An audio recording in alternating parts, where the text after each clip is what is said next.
నశించాలి, పోలీసులు నశించాలి,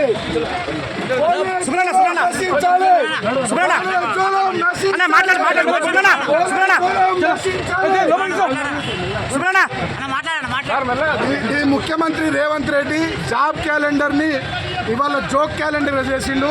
దాని మీద మా ఎమ్మెల్యేలు అసెంబ్లీలో మాట్లాడుతుంటే అసెంబ్లీలో ఇష్టం వచ్చినట్టు ఎమ్మెల్యేలు చేస్తున్నాడు. నియంతృత్వ వైఖరితోని ఈ ముఖ్యమంత్రి రేవంత్ రెడ్డి వ్యవహరిస్తున్నాడు. తెలంగాణ యువత, తెలంగాణ నిరుద్యోగులు ఖచ్చితంగా చెప్తారు.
ఇవాళ అసెంబ్లీలో జాబ్ క్యాలెండర్ మీద మాట్లాడతామంటే మమ్మల్ని మాట్లాడనివ్వకుండా ఇవాళ ఇతర కాంగ్రెస్ ఎమ్మెల్యేలతో మిగతా వాళ్ళతో మమ్మల్ని ఇవాళ బెదిరించే ప్రయత్నం చేసిండ్రు.